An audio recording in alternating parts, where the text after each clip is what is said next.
الحمد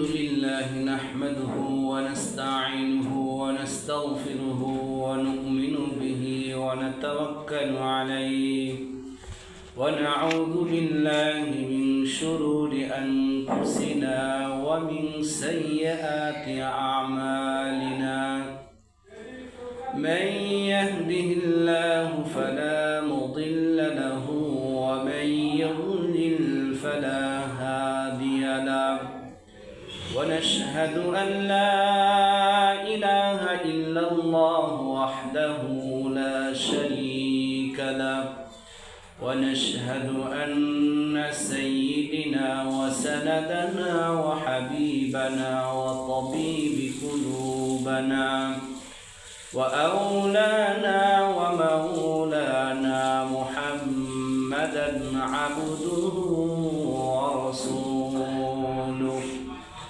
الذي أرسله الله تعالى بالحق بشيرا ونذيرا وداعيا إلى الله بإذنه وسراجا وقمرا منيرا فقد قال الله سبحانه وتعالى في كلامه المجيد وفي فرقانه الحميد أعوذ بالله من الشيطان الرجيم بسم الله الرحمن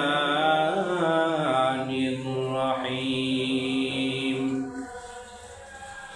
يا أيها الذين آمنوا لا تقدموا بين يدي الله ورسوله واتقوا الله إن الله سميع عليم وقال تعالى آية أخرى قل هل يستوي الذين يعلمون والذين لا يعلمون إنما يتذكر أولو الألباب وقال النبي صلى الله عليه وسلم اهد عالما أو متعلما أو محبا أو مستمعا ولا تكون الخامس فتهلك أو كما قال عليه الصلاة والسلام قالوا سبحانك لا علم لنا إلا ما علمتنا إنك أنت العليم الحكيم قال رب اشرح لي صدري ويسر لي أمري واحلل عقدة من لساني يفقه قولي وبك نستعين يا مستعان صدق الله العلي العظيم وصدق رسوله النبي الكريم الحمد لله আল্লাহ পাকের দরবারে লক্ষ কোটি শুকর ও সুজুদ যে আল্লাহ রাব্বুল আলামিন আমাদেরকে এই শীতের একটি সময় আল্লাহ পাক আমাদেরকে ঠান্ডা পানি দিয়ে গোসল করার পর ওযু করার পর যে আল্লাহ রাব্বুল আলামিন সুস্থ রেখে দয়া করে অনুগ্রহ করে ভালোবেসে দুনিয়াবী সকল প্রকারের বিধি ব্যস্ততাকে পিছনে রাখিয়া মহান আল্লাহ পাকের হুকুম পালনার্থে যে আল্লাহ রাব্বুল আলামিন মসজিদে আসা ও বসার মতন সুযোগ দান করলেন ওই আল্লাহ সুবহানাহু তাআলার আলিশান দরবারে সবাই শুকরিয়া জ্ঞাপন আদায় করে সকলে বলি আলহামদুলিল্লাহ। আর ওই মহামানবের প্রতি লক্ষ্য করে দরুদ ও সালাম যিনি সাইয়্যিদুল মুরসালিন খাতামান নবিয়্যিন আহমদুল মুস্তাফা মুহাম্মদুল মুস্তাফা সকলে পড়ি সাল্লাল্লাহু আলাইহি ওয়াসাল্লাম।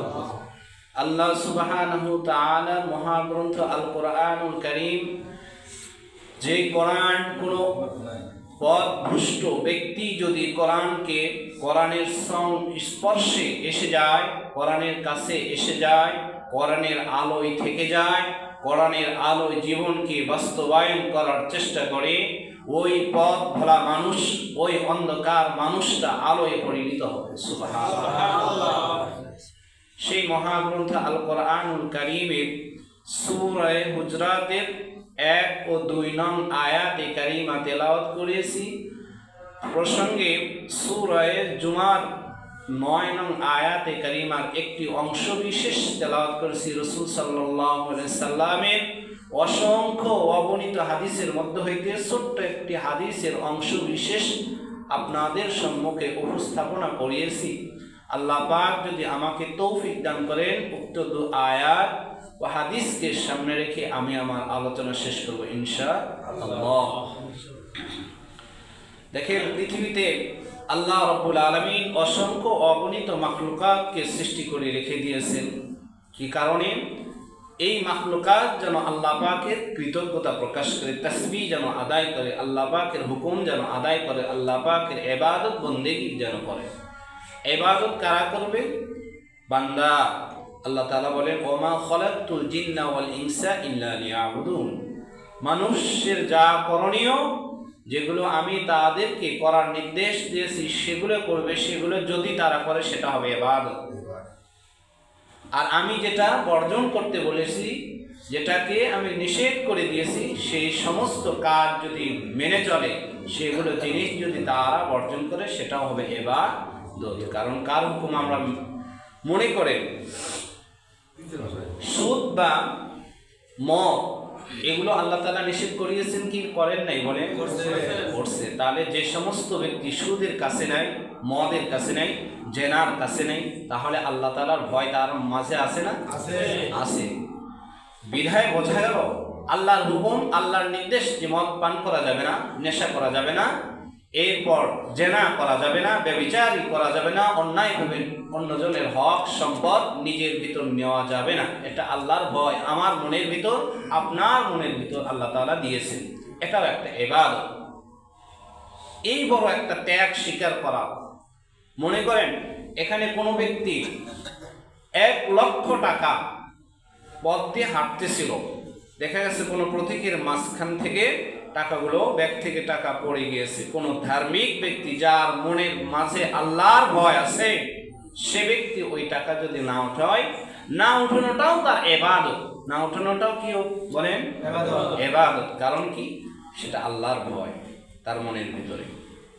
তো মহাগ্রন্থ আল কোরআনুল কারীম যে সকল অন্ধকার পৃথিবীতে আসছে, নবী আলাইহিস সালাতু সালাম থেকে নিয়ে সাহাবী আজমাইন, তাবেঈনদের মাঝে যতগুলো অন্ধকার ছিল, সকল অন্ধকারগুলো আলোয় পরিণত হয়েছে ওই সময় যখন মহাগ্রন্থ আল কোরআনুল কারীমকে আল্লাহ রাব্বুল আলামিন হযরতে মুহাম্মদ সাল্লাল্লাহু আলাইহি সাল্লামের উপর এই গ্রন্থ অবতীর্ণ করলেন এবং তার নির্দেশনাগুলি বলে দিলেন।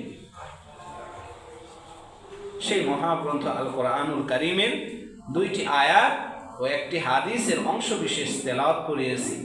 আজকের আলোচনার মূল বিষয়, আলোচ্য বিষয় আলেমের মর্যাদা। কিসের মর্যাদা? সবাই বলেন, আজকের আলোচনার মূল বিষয় কি? আলেমের মর্যাদা। সরাসরি আমরা কোরআন ও হাদিস খুঁজব। যে কোনো বিষয় আমরা খুঁজি না কেন, কোরআন কি বলেছে, হাদিস কি বলেছে। কোরআন হচ্ছে একটা মহাগ্রন্থ আল কারীম, মূল বুক, নোটবুক যেটাকে বলা হয়, মূল বই যেটাকে বলা হয়। এর পাশাপাশি এর তাফসীর যেটা, সেটা হচ্ছে মহাগ্রন্থ আল হাদিস। সকল হাদিস দিয়ে কোরআনের রেফারেন্স করা হয়েছে, তাফসীর করা হয়েছে, ব্যাখ্যা করা হয়েছে। যেমন ধরেন উদাহরণস্বরূপ যদি বলা যায়, আল্লাহ তাআলা বলেছেন ওযু ফরজ হয়েছে, ইয়া আইয়ুহাল্লাযীনা আমানু ফাগসিলু ওয়ুজুহাকুম ওয়া আইদিয়াকুম ইলাল মারাফিকি ওয়ামসাহু বিরুউসিকুম ওয়া আরজুলাকুম ইলাল কা'বাইন। এখানে ওযুর যে আমরা 4টি ফরজ করি, কয়টি ফরজ বলেন? কয়টি ফরজ? এই আয়াত দ্বারা এই ওযুর অঙ্গগুলো ফরজ সাব্যস্ত হয়েছে যে এই 4টা অঙ্গ অবশ্যই ধুতে হবে। এরপরে ওযুর ফরজের পর আমরা ওযু ভাঙার কারণ পড়ি কিনা বলেন? অজু ভঙ্গের কারণ যেগুলো আছে, অজুর সুন্নত রয়েছে, অজু করার নিয়ম পদ্ধতি যেটাকে বলা হয়, এই পদ্ধতি কোথায় আছে? হাদিসে আছে। কোথায় আছে বলেন? এটা রাসূল সাল্লাল্লাহু আলাইহি সাল্লাম থেকে শুরু করে নিয়ে সাহাবায়ে আজমাইন, তাবিঈন, খুলাফায়ে রাশিদিন, সমস্ত মুহাদ্দিসিনগণ সেগুলো ব্যক্ত করিয়েছেন।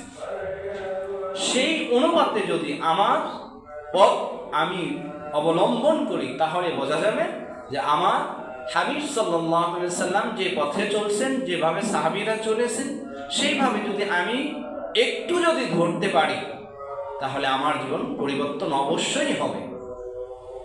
তাহলে আজকের আলোচনার মূল বিষয় আলেমের মর্যাদা, আলেমের সম্মান। আলেমের সম্মান কি? আল্লাহর হাবিব সাল্লাল্লাহু আলাইহি ওয়াসাল্লাম ইরশাদ করেন, ফকিহু ওয়াহিদুন আশাদ্দু মিন আলফি আবিদ।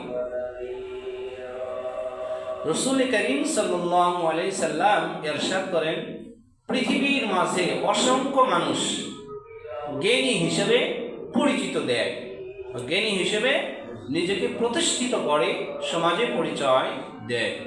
তাদের মধ্যে সবচেয়ে, আর ওই জ্ঞানী ব্যক্তি যদি হাজারো ইবাদত করে, আল্লাহর হাবিব বলেন ফকিহু ওয়াহিদুন, একজন ফকিহ যথেষ্ট, মিন আলফি আবিদ, হাজার আবেদের চেয়ে। সুবহানাল্লাহ বলবেন। মনে করেন আপনারা এখানে আছেন, আপনাদের চাইতে এখানে যে মুহাক্কিক আলেম, যে আলেম থাকবে, তার মর্যাদা সবচেয়ে বৃহত্তর। সুবহানাল্লাহ, তার মর্যাদা কি বলেন? সবচেয়ে বৃহত্তর।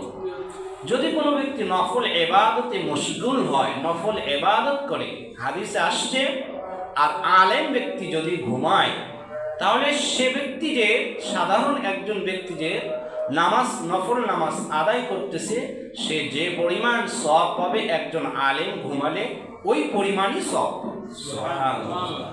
তাহলে আলেমের মর্যাদা কম না বেশি বলেন? সবাই বলেন, আলেমের মর্যাদা কম না বেশি? তবে বর্তমান সমাজে, বর্তমান প্রেক্ষাপটে বা তৎকালীন থেকে কিছু সংখ্যক লোকদের কারণে, দৃষ্টিভঙ্গির কারণে আলেমদেরকে বাঁকা চোখে দেখা হয়, হয় কিনা বলেন?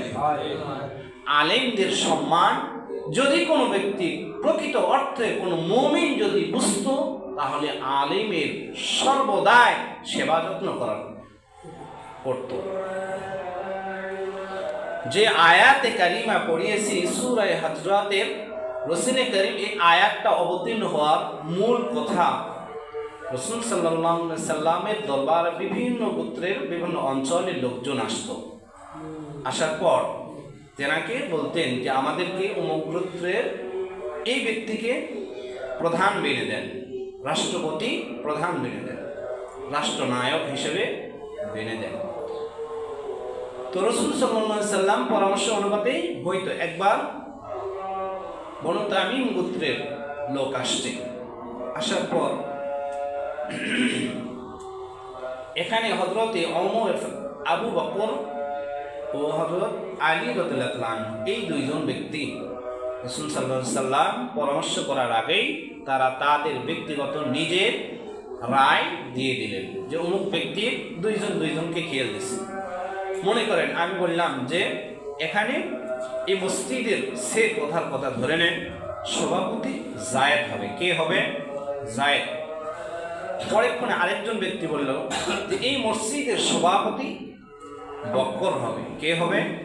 বক্কর। তাহলে আমার মতটা আমি পেশ করলাম, আরেকজনের মত আরেকজন পেশ করলো। অনুরূপ হযরতে আবু বকর রাদিয়াল্লাহু আনহু ও হযরতে ওমর ফারুক রাদিয়াল্লাহু আনহু দুইজন ব্যক্তির মত উল্লেখ করলেন। উল্লেখ করার ক্ষেত্রে দেখা যাচ্ছে তাদের পারস্পরিকের মাঝে কেউ কারোটা সমন্বয় করে নিতে পারতেছে না।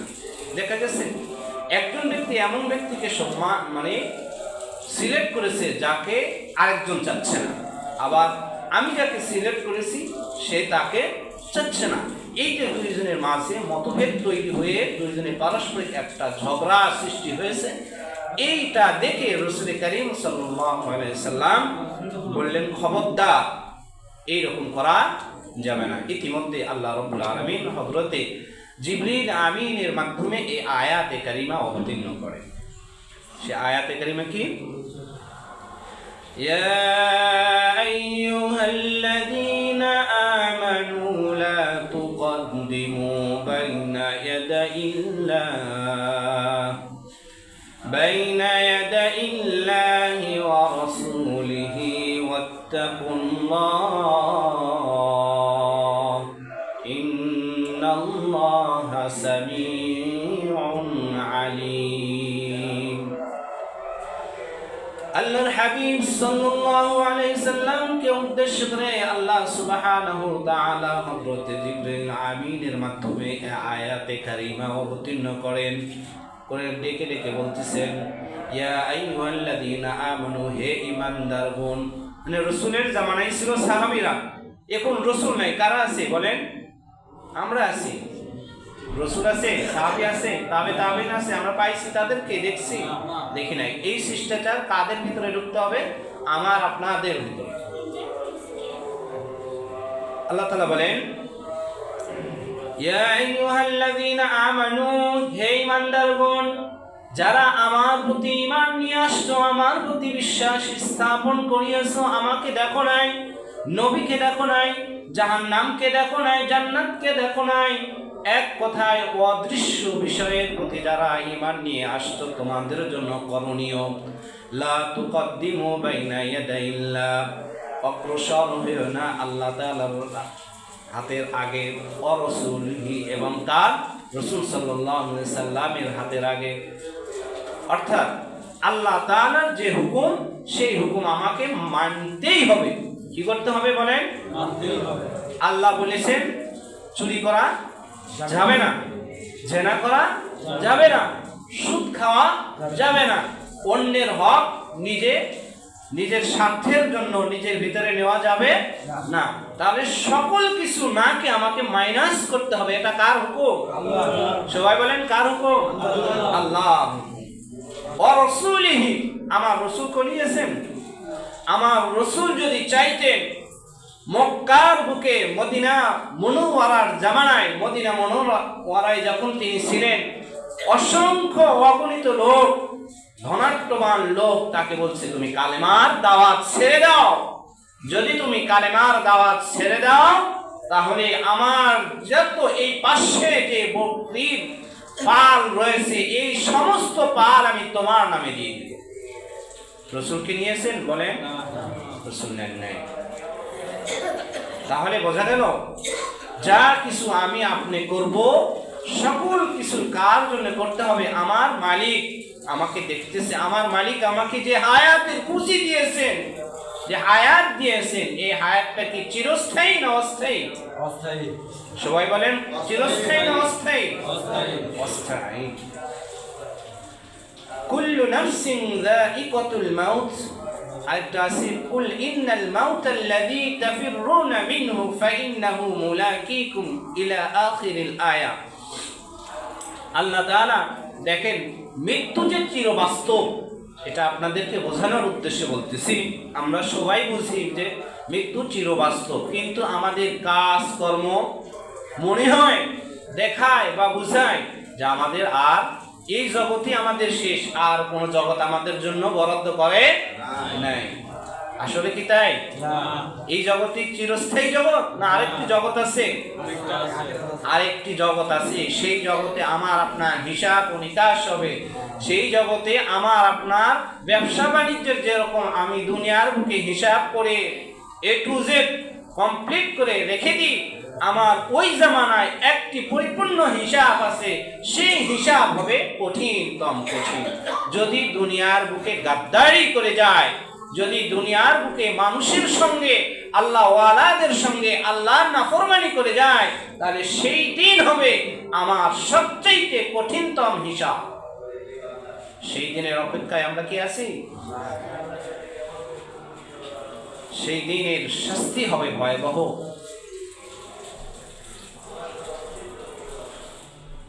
দেখেন, মৃত্যু চিরবাস্তব। আমাদের কাছ থেকে উপমা স্বরূপ বোঝানোর জন্য বলতেছি, কোনো উদ্দেশ্য নয়, কোনো দলকে উদ্দেশ্য করে নয়। আমাদের কাছ থেকে অনেকে আমাদের আত্মীয় স্বজন বিদায় নিয়ে চলে গিয়েছে, গেছে কিনা বলেন? সবাই গেছে না?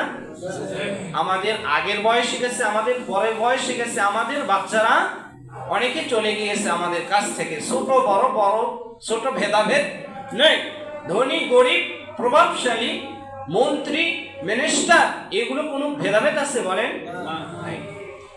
বেশ কিছুদিন আগে ওসমান হাদিকে যে শহীদ করে দেওয়া হয়েছে সে চলে গিয়েছে কিনা যায় নাই বলেন? তারপরে আমরা ফিরে আসি, বেগম খালেদা জিয়া যে চলে গেল, গেছে কিনা বলেন? তার এত জনপ্রিয়তা ছিল কিনা বলেন? ছিল।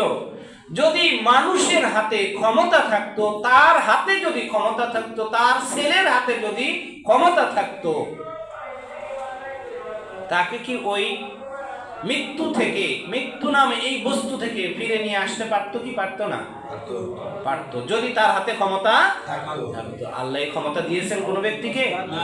আল্লাহ বলেন তুমি পৃথিবীতে যত বড় মন্ত্রী মিনিস্টার হও না কেন, ক্ষমতাশীল হও না কেন, আমার মালাকুল মউত যখন আমি নির্দেশ করব, এই মালাকুল মউত তোমার সম্মুখে তুমি যে অবস্থায় থাকবে ওই অবস্থায় এই মালাকুল মউত তোমাকে গ্রাস করবে, ধরবে, শক্তভাবে ধরবে।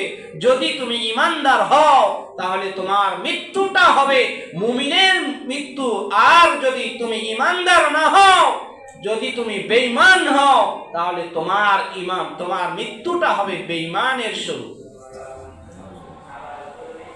তাহলে বোঝা গেল আমাদের ঊর্ধ্বতন কর্মকর্তা যারা আছে তারাও বাঁচতে পারে নাই, আমরাও বাঁচতে পারবো না। আমাদের নিম্নতর যারা আছে তারাও বাঁচতে পারবে না।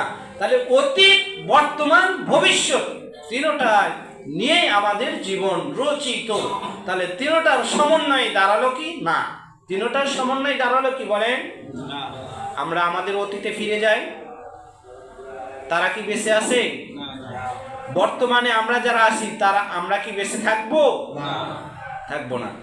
এরপর আমাদের প্রজন্ম যারা আসবে তারা কি চিরকাল অবস্থান করবে, বেঁচে থাকবে? থাকবে না। তাহলে আমরা বুঝলাম তিনটার সমন্বয়ে আমরা কেউ এখানে আসলে থাকার জায়গা নয়। এটা কি থাকার জায়গা? এটা থাকার জায়গা নয়। যেহেতু থাকার জায়গা নয়, সেই জন্যই আলেমেরা বারবার বলেন আপনি যে পথে আছেন ওই পথটা ভুল, আপনি সঠিক পথে আসেন। আল্লাহর হাবিব আল্লাহ সুবহানাহু ওয়া তাআলা বলেন সূরা হুজুরাতের 1 ও 2 নং আয়াতে, ইয়া আইয়ুহাল্লাযীনা আমানু লা তুকদ্দিমু বাইনা ইয়াদাইল্লাহি ওয়া রাসূলিহি ওয়াত্তাকুল্লাহ ইন্নাল্লাহা সামিউন আলীম। যারা ঈমানদার হবে, যারা মুমিন হবে, যারা মুত্তাকিন হবে, যারা নিজেকে মুমিন হিসেবে পরিচয় দিবে, নামাজি হিসেবে পরিচয় দিবে, যাদের আমল আখলাক ভালো বলে যারা সমাজে পরিচয় দিবে, তাদের কাজ, তাদের কথা আল্লাহর হুকুমের বিরুদ্ধে যাবে না।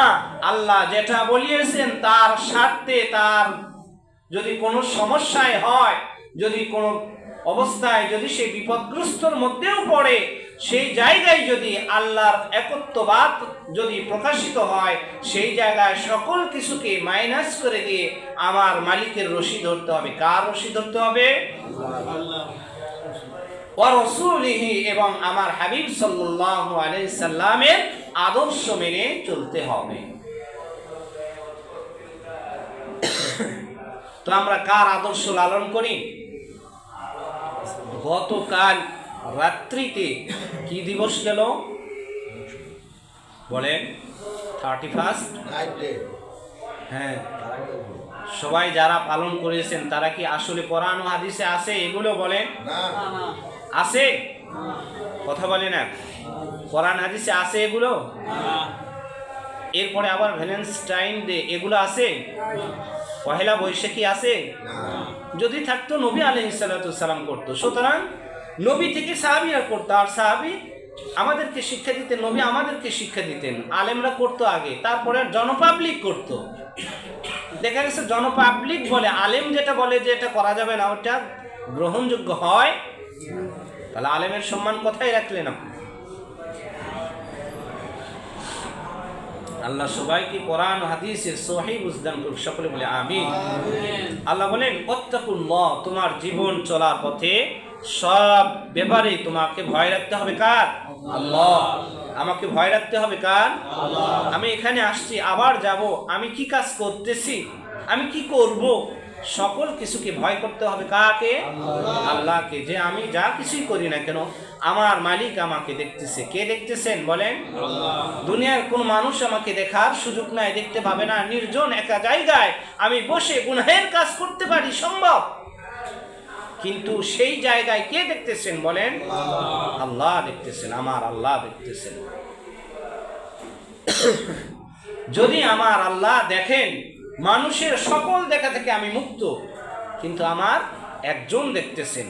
যদি আমার একজন দেখেন আর আমার একজন যদি ধরে বসেন, দুনিয়ার কোনো মানুষ আমাকে ধরলো না, দুনিয়ার কোনো মানুষ আমাকে ধরলো না। আমার ক্ষমতার কারণে, আমার টাকা পয়সার কারণে, আমার আভিজাত্যর কারণে, এক কথায় সব কিছুই আমার কারণে দুনিয়ার মানুষ আমাকে ধরার সাহস পাইল না। কিন্তু একজন তো তিনি রয়েছেন যিনি সকল ক্ষমতার অধিকারী। যিনি কি বলেন? আল্লাহ। সকল ক্ষমতার অধিকারী কে? আল্লাহ। মালিক ইয়াউমিদ্দিন, ইয়্যাকা না'বুদু ওয়া ইয়্যাকা নাস্তাঈন। যিনি এই বিশাল বড় আসমান, বড় বড় পাহাড় পর্বত, নদী নালা, খাল বিল, যা কিছু আমরা দেখতেছি, বড় বড় বিল্ডিং দেখতেছি, এই সকল বিল্ডিং ধ্বংস হয়ে যাবে একটি মাত্র হযরতে ইসরাফিল আলাইহিস সালাতু সালাম যখন সিংহায় ফুৎকার দিবেন, তখন সকল কিছু ওয়াতাকুনুল জিবালু কালইহনিল মানকুশ, সূরা কারিয়ার মধ্যে আল্লাহ তাআলা বিস্তারিত আলোচনা করিয়েছেন যে পাহাড় দেখতেছো তুমি, এই পাহাড় যখন আল্লাহ রাব্বুল আলামিন নির্দেশ হবে যে পৃথিবীকে ধ্বংস করে দাও, হযরতে ইসরাফিল আলাইহিস সালাতু সালামের সিংহার ফুঁ দেওয়ার মাধ্যমে এই পাহাড়গুলো ধ্বংস হয়ে তুলোর ন্যায়, বাতাসে যেরকম তুলো জোরে বাতাস হওয়ার কারণে বিভিন্ন দিকে বিক্ষিপ্তভাবে উড়ে যায়, এই পাহাড়গুলো বিক্ষিপ্তভাবে উড়ে যাবে। তাহলে আল্লাহ বলেন ওয়াত্তাকুল্লাহ, এই ব্যাপারে কাকে ভয় করতে হবে? আল্লাহকে। আল্লাহকে। আমি ব্যবসা করতেছি, ভয় করতে হবে কাকে? আল্লাহকে। আমি আমার কর্মকে সাজাইতেছি, আমার বাসাবাড়ি করতেছি, এই ব্যাপারে ভয় রাখতে হবে কাকে? আমি চলতেছি, কার সঙ্গে চলতেছি, এটাকে ভয় রাখতে হবে কার ব্যাপারে? আল্লাহ তাআলার ব্যাপারে। তাহলে এক নং আয়াতের তরজমা ও প্রাসঙ্গিক কিছু ব্যাখ্যামূলক কথা বললাম।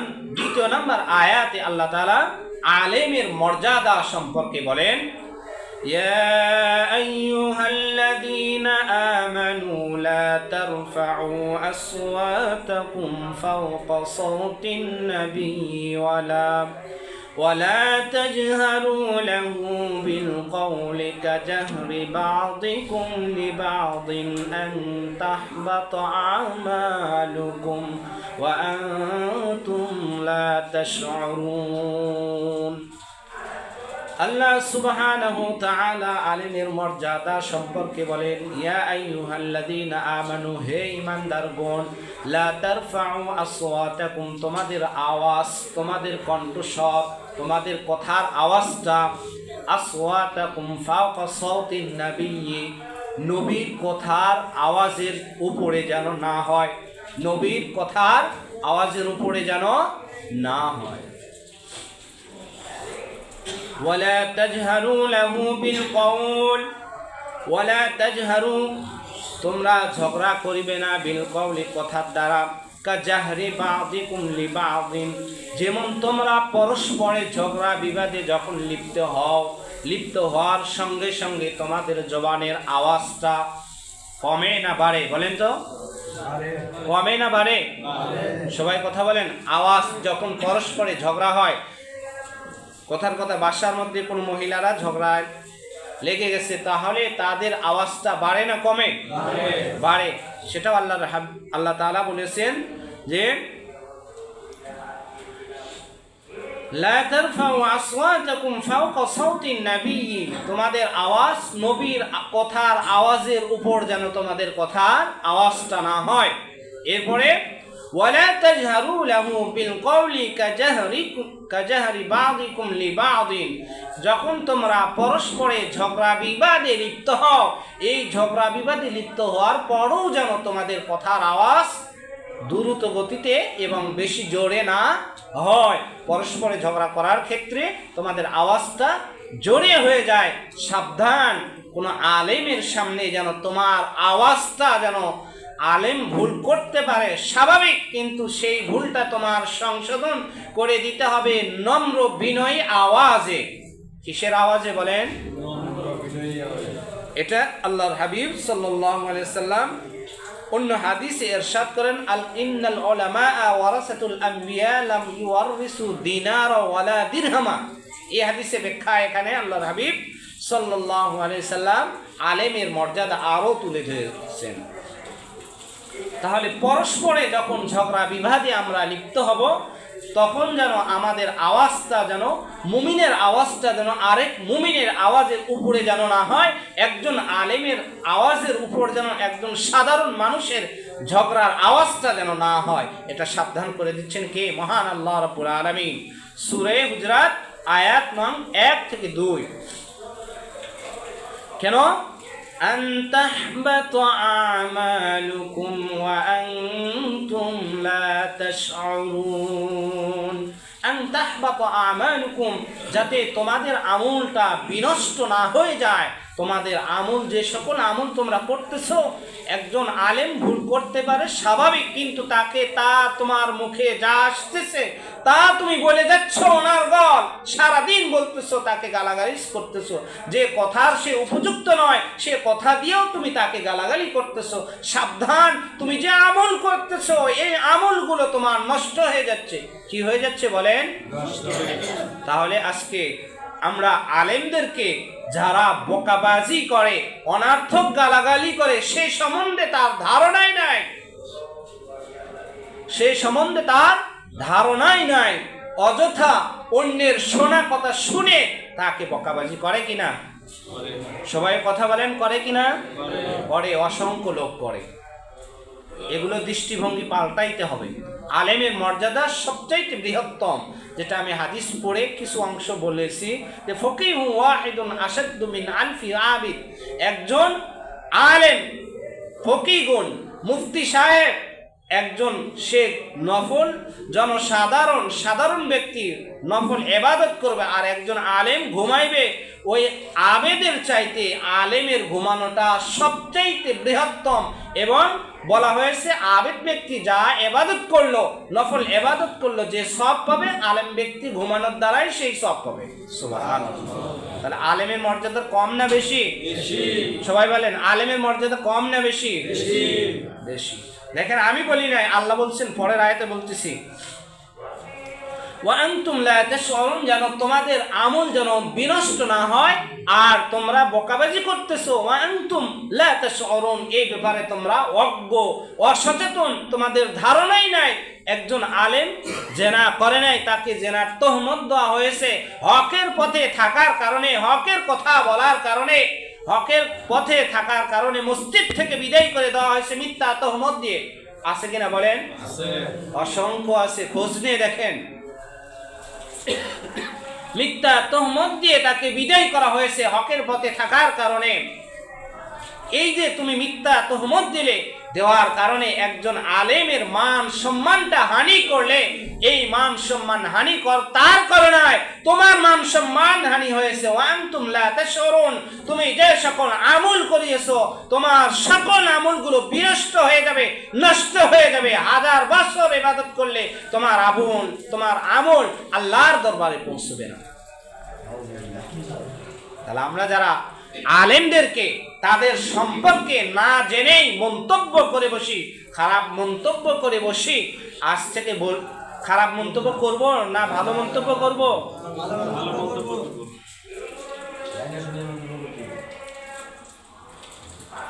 রাসূল সাল্লাল্লাহু আলাইহি সাল্লাম আরেকটি হাদিস বলেন, উহদু আলিমান আও মুতাআল্লিমান আও মুহিব্বান আও মুস্তামিআন ওয়ালা তাকুনুল খামিস ফাতুহলিক।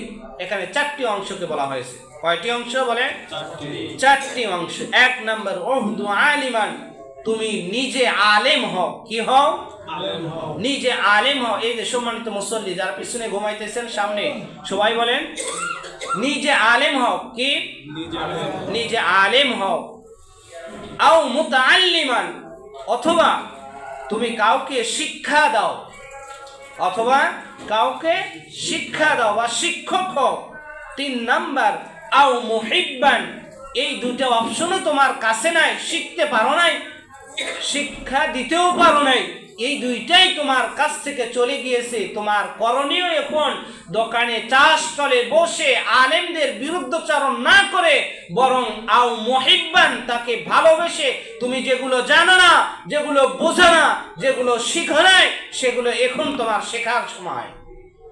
তাকে ভালোবেসে শিখতে হবে। কে বলেছেন? রাসূল করিম সাল্লাল্লাহু আলাইহি সাল্লাম বলেছেন আও মুহিব্বান, তাকে মহাব্বতের সহিত ভালোবাসতে হবে, শিখতে হবে, তার সম্পূর্ণ হতে হবে। মনে করেন কোনো ব্যক্তি নামাজের আহকাম ও আরকান এগুলো জানে না, সে যদি আলেমের বিরুদ্ধে চারণ সারা জীবন করে যায়, শিখতে পাবে না। আলেমের কাছে না আসে, তাকে ভালো না বাসে, তার কাছে সংস্পর্শে না আসে, না বসে, না শেখার আগ্রহ প্রকাশ করে, কোনোদিন শিখতে পারবে না? পারবে না। এটাই বাস্তবতা। তাহলে 3 নাম্বার পয়েন্ট বলিয়েছে আও মুহিব্বান, আলেমকে মহাব্বত করতে হবে। কাকে মহাব্বত করতে হবে? আলেমকে। কে বলিয়েছেন? আল্লাহর হাবিব সাল্লাল্লাহু আলাইহি ওয়াসাল্লাম বলেছেন তুমি নিজে আলেম হতে পারো নাই, নিজে শিক্ষক হতে পারো না, শিক্ষা দিতে পারো নাই, কোরআনের জ্ঞান শিক্ষা দিতে পারো নাই, দুইটা চলে গিয়েছে তোমার কাছ থেকে। 3 নাম্বার অপশন আও মুহিব্বান, তোমার এখন করণীয় চাষ তলে, দোকানে, বাসায়, সমাজে ফিতনা সৃষ্টি না করে আলেমের সম্পর্কে সুসম্পর্ক রাখো, সুধারণা রাখো, সঠিক কথাগুলো জানাও, সঠিক কথাগুলো অধ্যয়ন করো। এটা হবে জ্ঞানী মানুষের পরিচয়। 4 নাম্বার অপশন বলা হয়েছে আও মুস্তামিআন। আও কি? মুস্তামিআন। মুস্তামিআন মানে শ্রবণ করা। মুস্তামিআন মানে কি বলেন? শ্রবণ করা। আলেম যে কথা বলিয়েছে সেই কথাগুলো মনে প্রাণে সেগুলো লালন করো। মনে করেন আমি এখানে যে কথা বলতেছি এগুলো কথা কি আমার ব্যক্তিগত কোনো কথা না? সবাই বলেন ব্যক্তিগত কথা না। এই যে 3 নাম্বার কাতারে যারা ঘুমাইতেছেন তারা বলেন তো এগুলো কি আমার ব্যক্তিগত কথা না? ব্যক্তিগত কথা না, সব আমাদের শিক্ষণীয় কথা, সব আমাদের কি মূলক কথা? শিক্ষামূলক কথা। এগুলো আমার আপনার জন্য গ্রহণীয়, এগুলো আমার আপনার জন্য দরকারি কথা। আমি আপনি কিভাবে জীবন পরিচালনা করব? সারা জীবন পড়তেও পারি নাই, পড়াতেও পারি নাই, আলেমকেও মহাব্বত করি নাই, কিন্তু আলেমের কথাগুলো আমার কানে তো বাজতে হবে। নয়তো মন্ত্রী মিনিস্টার যদি দুনিয়ার থেকে মাইনাস হয়ে যায়, আমি তো একদম সাধারণ লোক, আমি এই জায়গা থেকে চলে যাব। অতএব আমি যেহেতু চলে যাব, আমার যাইতেই হবে, এটাই বাস্তবতা, আমাকে কিছু নিয়ে যেতে হবে। আল্লাহ তাআলা সূরা হাশরে বলেন ইয়া আইয়ুহাল্লাযীনা আমানুত্তাকুল্লাহা লিগাদিন ওয়াত্তাকুল্লাহ। লিগত শব্দের অর্থ আগামী কালের জন্য। লিগত শব্দের অর্থ কি বলেন? আগামী কালের জন্য কি প্রেরণ করতেছো, কি পাঠাইতেছো, আগামীকাল আমাদের জন্য কি অপেক্ষা করতেছে। কাল কিয়ামতের ময়দানে আমি আপনি হাসরের ময়দানে যখন আমরা উপস্থিত হইব, ওই সময় আমার আপনার আমলটা কি রকম হবে, কত সুন্দর হবে না অসুন্দর হবে, আমি ওই আমলের মাধ্যমে জান্নাত পাবো না জাহান্নামে উপযুক্ত হব, এই চিন্তাধারায় থাকতে হবে। আল্লাহ এই জন্য বলেছেন ওয়াত্তাকুল্লাহ লিগাদিন ওয়াত্তাকুল্লাহ ইন্নাল্লাহা খাবীরুম বিমা তা'মালুন। সুবহানাল্লাহ। আল্লাহ তাআলা প্রশ্ন উইথড্র করে দিয়েছেন, ফাঁস করে দিয়েছেন মুসলমানদের জন্য, ইমানদারদের জন্য, যারা দিন ধার্মিক, যারা মুত্তাকিন হবে, পরহেজগার হবে, তাদের জন্য আল্লাহ তাআলা দিনের আখিরাতের সকল প্রশ্ন উন্মোচন করে দিয়েছেন। সুবহানাল্লাহ। শুধু আমাকে আপনাকে চলতে হবে সেই পথে। তাহলে 4 নাম্বার আও মুস্তামিআন, আলেমের কথা শুনতে হবে। 4 নাম্বার কি বলেন? আলেমের কথা শুনতে হবে। আলেম যে কথা বলে, যেটা গ্রহণ করতে বলে সেটাকে গ্রহণ করতে হবে। যেটা আলেম গ্রহণ করতে নিষেধ করে সেইগুলো আমাকে আপনাকে হাজার যদি কষ্ট হয় সকল কষ্টকে অপেক্ষা করে আমাকে ওই কাজটাই করতে হবে যেটা আলেম বলিয়েছে। যেমন ধরে কোনো ব্যক্তি জেনা ব্যভিচারে সব সময় লিপ্ত, একজন আলেম কি তাকে পরামর্শ দিবে? কোন আলেম কি পরামর্শ দিয়েছে তুমি জেনা করো? বলেন সবাই। মনে করেন যে ব্যক্তি এখানে 5 ওয়াক্ত নামাজ পড়ে না, সেই ব্যক্তিকে কোনোদিন কোন আলেম কি বলিয়েছে তুমি আজকে থেকে 1 ওয়াক্ত নামাজ পড়ো? বলিয়েছে কেউ? বলে নাই। তাহলে বোঝা গেল আলেম যেটা বলে সেটা কোরআন ও হাদিস অনুপাতেই বলে। এই জন্য আমাকে আলেমদের কথা, সঠিক কথাগুলো অধ্যয়ন করে নিতে হবে, সঠিক কথাগুলো জানতে হবে। 5 নম্বরে বলা হয়েছে ওয়ালা তাকুনুল খামিসু ফাতুহলিক। 5 নম্বর যেটা রয়েছে, তুমি যেটা করবে তোমার মন চায়, যেটা মনে করতেছো যে আমার মত মনে হয় আমার জন্য বৈধ, আমার স্ত্রী, আমার বিবি বাল বাচ্চা ঘরে বৈধ থাকার পরেও আমি অন্যদের সঙ্গে, অন্য নারীদের সঙ্গে অবৈধভাবে মেলামেশা করতেছি, মনে হয় আমার কাছে এটাই বৈধ, সাদা কালো কোনো কিছু ভেদাভেদ আমার কাছে হচ্ছে না, তাহলে এটা তার জন্য কি হবে? ফাতুহলিক। রাসূল সাল্লাল্লাহু আলাইহি সাল্লাম বলেছেন এটা তোমার জন্য হবে পঞ্চমতম, তোমার নামে তুমি যেটা মন চাইভাবে করবে সেটা হবে তোমার ক্ষতিকারক মূলক কারণ। নাউযুবিল্লাহ বলবেন না? এরপর সূরা ফাতিরে 28 নং আয়াতে আল্লাহ রাব্বুল আলামিন আলেমের মর্যাদা সম্পর্কে বলেন, ইন্নামা ইয়াখশাল্লাহা মিন ইবাদিহিল উলামা। লম্বা আয়াত আছে, ওয়া মিনান নাসি ওয়াদ দাওয়াবি ওয়াল আনআমি মুখতালিফুন আলওয়ানুহু কাযালিক। এখানে আল্লাহ তাআলা বলেছেন মানুষের মাঝে অসংখ্য মানুষ রয়েছে, অসংখ্য প্রাণীকুল রয়েছে, পথচারী প্রাণীকুল রয়েছে, মুখতালিফুন তারা বিভিন্ন জন বিভিন্ন রকম, আলওয়ানুন মানে রং তাদের। মনে করেন বাংলাদেশের এক রং, এরপরে নাইজেরিয়াদের আরেক রং, চায়নাদের আরেক রং, বিভিন্ন দেশের বিভিন্ন মানুষের কালার আলাদা, কারো ফ্রেশের সঙ্গে কারো ফ্রেশ মিল হয় বলেন? সৌদি আরবের লোকদের সঙ্গে বাঙালি কোনো মানুষের ফ্রেশের সঙ্গে মিল হয়েছে? হবে। নাইজেরিয়াদের সঙ্গে হবে? সুইজারল্যান্ডের সঙ্গে হবে? আফ্রিকারদের সঙ্গে হবে? চায়নাদের সঙ্গে হবে? হবে না। কারণ আল্লাহ তাআলা এই আয়াতে বলেছেন ওয়া মিনান নাসি ওয়াদ দাওয়াবি ওয়াল আনআমি মুখতালিফুন আলওয়ানু কাযালিক। সূরা ফাতির আয়াত নং 28। মানুষের মাঝে অসংখ্য মানুষ দেখতেছো, কারো কালারের সাথে কারো কালার মিল নাই। এই মিল না থাকা কার সৃষ্টি? কার সৃষ্টি বলেন? কাযালিক। আল্লাহ বলছেন কাযালিক, এইভাবে আমি আমার নিদর্শন তোমার সম্মুখে উপস্থাপনা করি। দেখো বাঙালিতে যারা পাহাড় পর্বতে বসবাস করে তাদের চেহারা একরকম, তোমার পরিবারের মধ্যে তোমার ভাই একরকম, তোমার বোন একরকম, তোমার মা একরকম, তোমার বাবা একরকম, এই যে তোমার পরিবারের মধ্যেই তুমি পরিবর্তন দেখো। কারো চেহারার সঙ্গে মিল আছে? আমার চেহারা একরকম, আমার মেয়ের চেহারা আরেক রকম, আমার আরেক মেয়ের চেহারা আরেক রকম, আমার ছেলের চেহারা একরকম, আমার মায়ের চেহারা একরকম, আমার বাবার চেহারা একরকম, আমার ভাইয়ের চেহারা একরকম। কারো চেহারার সঙ্গে চেহারা মিল আছে? মিল নেই। তাহলে এটা আল্লাহ তাআলা বলছেন আমি বিভিন্ন প্রাণীকে দেখো সৃষ্টি করেছি। হাতির সঙ্গে কি গাধার মিল আছে বলেন? গরুর সঙ্গে ছাগলের মিল আছে? ভেড়ার মিল আছে? নাই। বকরি, হাঁস, মুরগি, এই যে অসংখ্য প্রাণীকুল, অসংখ্য মাখলুকাত আল্লাহ সৃষ্টি করে রেখে দিয়েছেন, এই কোনো একটা জিনিস কারোর সঙ্গে মিল রয়েছে? থাকবে? থাকবে না। এটা আল্লাহ পাকের একটা নিজাম। আল্লাহ তাআলা পরের আয়াতে বলেন ইন্নামা ইয়াখশাল্লাহা মিন ইবাদিহিল উলামা, যে পৃথিবীর মধ্যে যারা আমার অসংখ্য মানুষ রয়েছে তাদের মধ্যে সবচাইতে আমাকে বেশি ভয় পায়, সবচাইতে বেশি ভয় পায় মিন ইবাদিহিল উলামা, আমার বান্দাদের মধ্যে থেকে, অসংখ্য বান্দাদের মধ্যে থেকে আলেম সমাজ আমাকে বেশি ভয় পায়। কে বলেছেন? আল্লাহ বলেছেন সূরা হুজরাত আয়াত নং 28। আর একটা কথা বলে শেষ করব ইনশাআল্লাহ।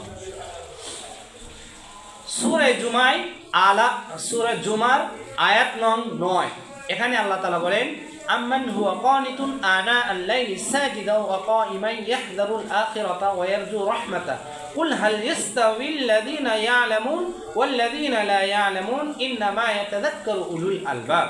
এখানে আল্লাহ তাআলা আলেমদেরকে সম্বোধন করে বলেছেন যে আম্মান হুয়া কানিতুন আনা আল-লাইলি, আম্মান ও তারা কি মনে করে ওই ব্যক্তি তাদের নেই, হুয়া কানিতুন আনা আল-লাইলি সাজিদা, যে ব্যক্তি রাত্রিতে জাগ্রত অবস্থায় সিজদা করে, কাইমান এবং দাঁড়াইয়া অথবা বসা অবস্থায় অথবা শোয়া অবস্থায় যে ব্যক্তি আল্লাহর আদালতে রাত্রিতে ইবাদত বন্দেগী করে, সে ব্যক্তি কখনো কি সমান হতে পারে? বলেন সবাই সমান হতে পারে? যারা মনে করেন এখানে যারা মুসল্লি, 5 ওয়াক্ত নামাজি যারা, আর যারা 5 ওয়াক্ত নামাজি নয়, তারা কি কখনো সমান? সবাই বলেন সমান? সমান নয়। যারা শুধু জুমার নামাজ পড়ে, যারা 5 ওয়াক্ত জুমা সহ পড়ে, তারা কি সমান? যারা ঈদের নামাজ শুধু পড়ে, কিসের নামাজ? ঈদের নামাজ পড়ে, আর যারা প্রতিদিনের নামাজও পড়ে, জুমার নামাজও পড়ে, ঈদের নামাজও পড়ে, এই 2 শ্রেণী আর ওই একজন, এই তারা কি সমান নয় হতে পারে?